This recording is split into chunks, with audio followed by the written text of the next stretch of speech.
السلام علیکم، میں صفیزہ مرزا اسلام اور میرے پاس یہ تذکرۃ الاولیاء کی کتاب ہے۔ اس کتاب میں جو آپ کو پڑھ کر سناؤں گی اس کا ٹاپک ہے حضرت عبداللہ خفیف رحمۃ اللہ علیہ کے حالات و مناقب۔ اعوذ باللہ من الشیطان الرجیم، بسم اللہ الرحمن الرحیم۔ تعارف: فارس میں آپ کے بعد ایسا یافتہ روزگار کوئی شیخ نہیں ہوا۔ آپ اپنے عہد کے مشائخین کے شیخ تھے۔ وہ آپ کا تعلق شاہی خاندان سے تھا، لیکن 20 سال تک ٹاٹ کا لباس استعمال کرتے رہے۔ اس کے علاوہ بے شمار سفر کر کے عظیم المرتبت بزرگوں سے شرف نیاز حاصل کیا۔ آپ کا معمول تھا کہ ایک رکعت میں 10,000 مرتبہ سورہ اخلاص پڑھا کرتے اور پورے سال میں 4 چلے کھینچا کرتے تھے، حتیٰ کہ آپ کی وفات بھی چلے کے دوران ہی ہوئی تھی۔ آپ کو خفیف کا خطاب اس لیے عطا کیا گیا کہ آپ افطار میں 7 منقوں کے سوا کچھ نہ کھاتے تھے۔ ایک مرتبہ زحف و نقاہت کی وجہ سے آپ کے خادم نے بجائے 7 کے 8 منقے پیش کر دیے اور آپ نے گنتی کیے بغیر کھائے، لیکن اس رات آپ کو عبادت میں وہ لذت نہ حاصل ہوئی جو اس سے قبل ہوا کرتی تھی۔ اور جب آپ کو واقعہ کا صحیح علم ہوا تو اس خادم کو غصہ میں برخاست کر کے دوسرا خادم رکھ لیا۔ حالات: کبھی آپ کے پاس نصاب زکوٰۃ کے مطابق رقم نہیں رہی۔ ایک مرتبہ نیت حج سے اپنے ہمراہ ڈھول رسی لے کر سفر شروع کر دیا اور راستے میں شدت پیاس کے عالم میں دیکھا کہ ایک چشمہ پر ہرن پانی پی رہا ہے، لیکن جب چشمے پر پہنچے تو پانی نیچے ہو گیا۔ یہ دیکھ کر آپ نے خدا تعالیٰ سے عرض کیا کہ یا اللہ، کیا میرا درجہ ہرنوں سے بھی کم ہے؟ ندا آئی، چونکہ ہرنوں کے پاس ڈھول رسی نہیں تھی اس لیے ہم نے پانی کو ان کے نزدیک کر دیا، لیکن تمہارے پاس رسی و ڈھول ہونے کی وجہ سے پانی دور کر دیا گیا۔ یہ سن کر آپ نے عبرت کے طور پر ڈھول رسی پھینک دیا اور پانی پیے بغیر چل دیے۔ پھر ندا آئے کہ ہم نے تو محض تمہارے صبر کا امتحان لیا تھا، اب واپس جا کر پانی پی لو۔ چنانچہ جس وقت آپ دوبارہ چشمے پر پہنچے تو پانی اوپر آ گیا تھا اور آپ نے اطمینان سے پانی پیا اور وضو کیا اور اسی وضو سے مدینہ منورہ میں داخل ہوئے۔ پھر جب حج سے واپسی کے بعد بغداد میں حضرت جنید سے ملاقات ہوئی تو انہوں نے فرمایا کہ اگر قلیل سا صبر کر لیتے تو پانی تمہارے قدموں میں آ جاتا۔ آپ فرمایا کرتے تھے کہ عہد شباب میں ایک شخص نے مجھے دعوت دی اور جب میں اس کے یہاں کھانے پر بیٹھا تو محسوس ہوا کہ گوشت سڑ گیا ہے، لیکن چونکہ وہ شخص اپنے ہاتھوں سے نوالا بنا کر کھلا رہا تھا اس لیے میں نے اس کی دل شکنی کی وجہ سے کچھ نہیں کہا، اور جب اس کی نظر میرے چہرے پر پڑی تو وہ تاڑ گیا اور بہت نادم ہوا۔ اس کے بعد میں وہیں سے حج کا قصد کر کے قافلہ کے ہمراہ جس وقت قادسیہ پہنچا تو اہل قافلہ راستہ بھول گئے اور کئی یوم تک کھانے کو بھی کچھ میسر نہ آیا۔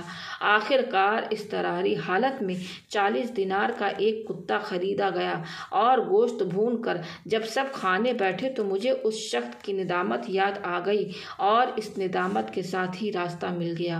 پھر حج سے واپسی پر میں نے اس شخص کو تلاش کر کے معذرت خواہی کے بعد کہا کہ اس دن تیرے یہاں سڑا ہوا گوشت میرے قلب پر بار بن گیا، لیکن دوران سفر کتے کا گوشت بھی مجھے برا معلوم نہیں ہوا۔ آپ فرمایا کرتے تھے کہ جس وقت مجھے یہ علم ہوا کہ مصر میں ایک نوجوان اور معمر شخص محو مراقبہ ہے تو میں نے وہاں پہنچ کر انہیں سلام کیا، لیکن جب 2 مرتبہ کے بعد بھی انہوں نے سلام کا جواب نہیں دیا تو میں نے تیسری مرتبہ انہیں قسم دے کر کہا کہ میرے سلام کا جواب دے دو۔ یہ سن کر نوجوان نے سر اٹھا کر جواب دیتے ہوئے کہا کہ اے خفیف، دنیا بہت تھوڑی سی ہے، لہٰذا اس قلیل عرصہ میں کثیر حصہ حاصل کرو، کیونکہ میرا خیال ہے کہ تم دنیا سے بے فکر ہو جب ہی تو ہمارے سلام کے لیے حاضر ہوئے ہو۔ یہ کہہ کر وہ پھر مراقبے میں مشغول ہو گیا اور اس کی تاثیر آمیز نصیحت کا میرے اوپر ایسا اثر پڑا کہ شدت بھوک کے باوجود میری تمام بھوک غائب ہو گئی اور انہی دونوں کے ہمراہ میں نے ظہر و عصر کی نماز ادا کی۔ پھر جب میں نے نوجوان سے مزید کچھ نصیحت کرنے کے لیے کہا تو اس نے جواب دیا کہ ہم لوگ تو خود ہی گرفتار بلا ہیں، اس کی وجہ سے ہماری زبان نصیحت کے قابل ہی نہیں ہے، بلکہ ہماری تمنا تو یہ ہے کہ ہمیں خود کوئی دوسرا شخص نصیحت کرے۔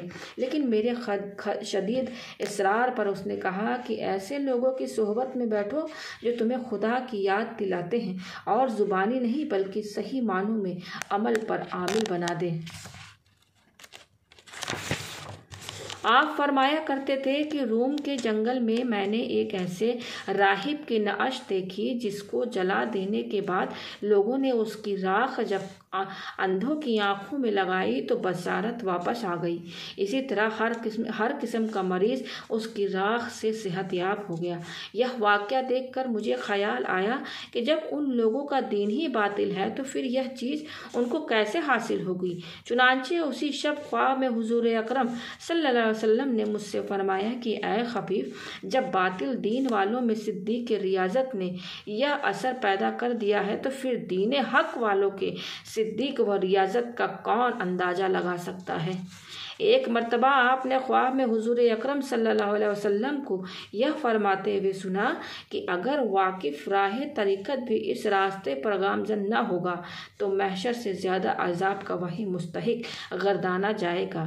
آپ نے اتباع سنت کی غرض سے انگوٹھے کے بل کھڑے ہو کر نماز ادا کرنے کی سعی کی، لیکن جب اس میں کامیابی حاصل نہ کر سکے تو حضور اکرم صلی اللہ علیہ وسلم کو خواب میں یہ فرماتے سنا کہ انگوٹھوں کے بل کھڑے ہو کر ادائیگی نماز صرف میری ذات تک مخصوص تھی، تمہیں ایسا نہ کرنا چاہیے۔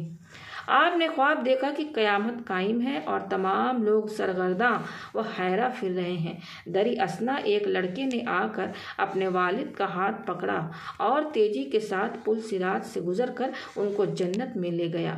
چنانچہ خواب سے بیدار ہونے کے بعد آپ نے فوری طور پر نکاح کر لیا، اور جب ایک لڑکا تولید ہو کر فوت ہو گیا تو آپ نے بیوی سے فرمایا کہ میری تمنا تو پوری ہو گئی، اب اگر تم چاہو تو طلاق حاصل کر سکتی ہو۔ آپ نے وقتاً فوقتاً 2 3 نکاح کر کے 400 نکاح کیے، کیونکہ عورتیں بکثرت آپ سے نکاح کرنے کی متمنی رہا کرتی تھیں۔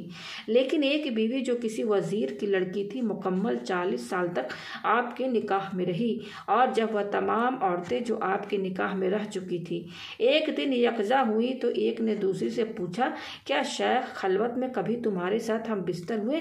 سب نے متفقہ طور پر جواب دیا کہ کبھی نہیں۔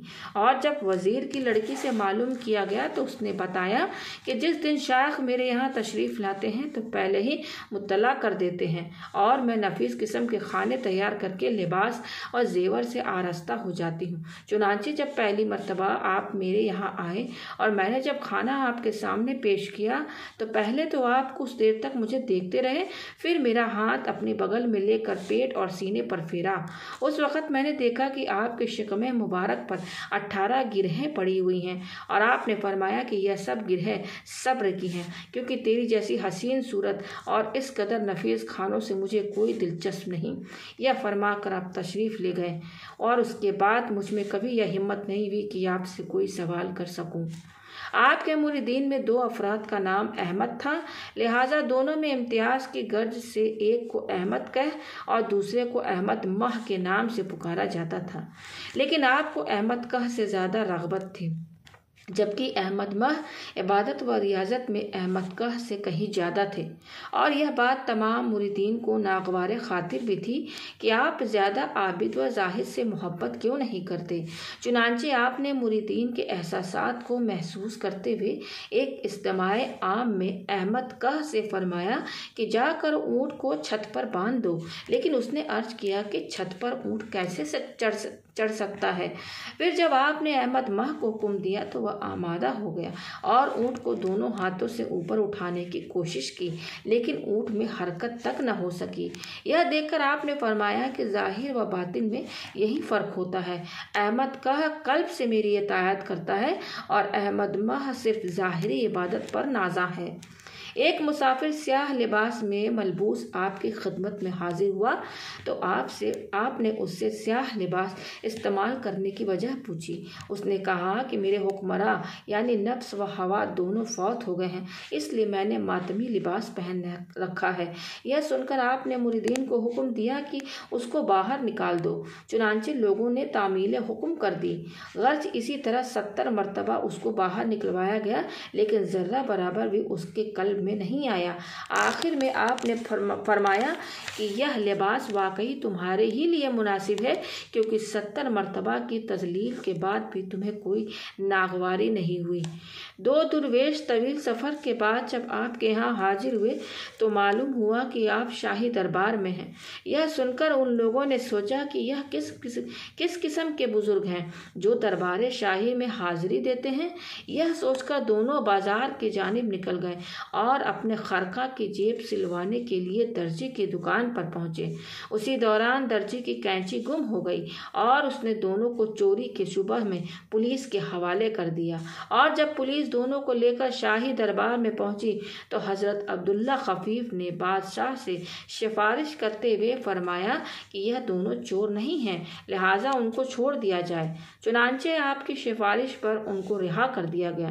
اس کے بعد آپ نے ان دونوں سے فرمایا کہ میں دربار شاہی میں صرف اسی غرض کے لیے موجود رہتا ہوں۔ یہ سن کر وہ دونوں معذرت خواہی کے بعد آپ کے ارادت مندوں میں داخل ہو گئے۔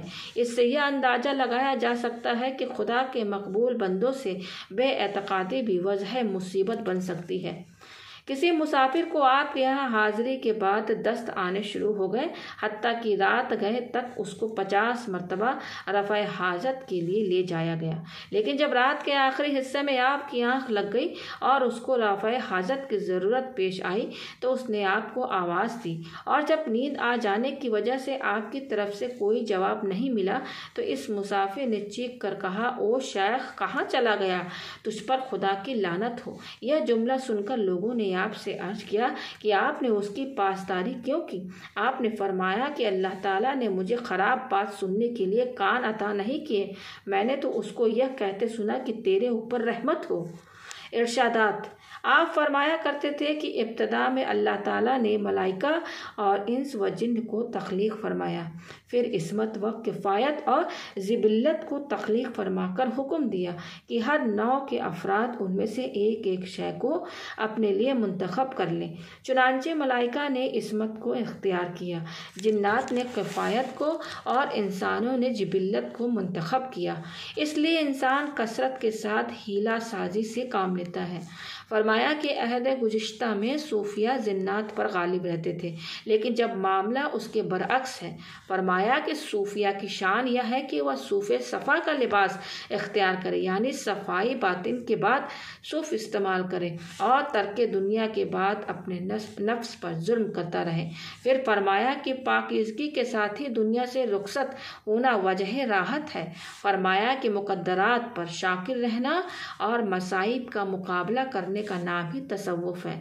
فرمایا کہ رضا کی 2 قسمیں ہیں، اول حق کے ساتھ تدبیر میں رضا اختیار کرنا، دوم حق سے حق کی تقدیر میں رضا اختیار کرنا۔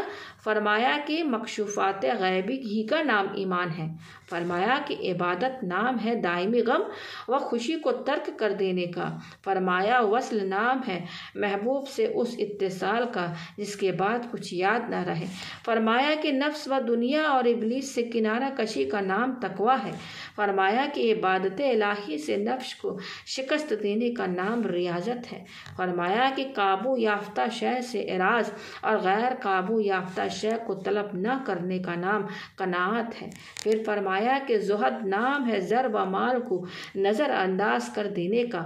فرمایا کہ امید وصل میں مسرت کا نام رضا ہے۔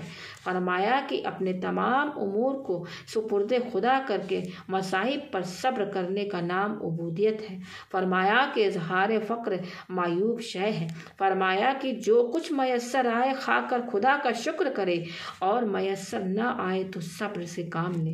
وفات: انتقال کے وقت خادم کو آپ نے یہ وصیت فرمائی کہ موت کے بعد میرے ہاتھ میں رسی باندھ کر اور گلے میں توق ڈال کر قبلہ رو بٹھا دینا، تاکہ اسی طرح سے شاید میری مغفرت ہو جائے۔ اور موت کے بعد جب خادم نے وصیت پر عمل کرنے کا قصد کیا تو ندا غیبی آئی کہ اے بے ادب، کیا تو ہمارے محبوب کو رسوا کرنا چاہتا ہے؟ یہ سن کر اس نے وصیت پر عمل کرنے کا قصد ترک کر دیا۔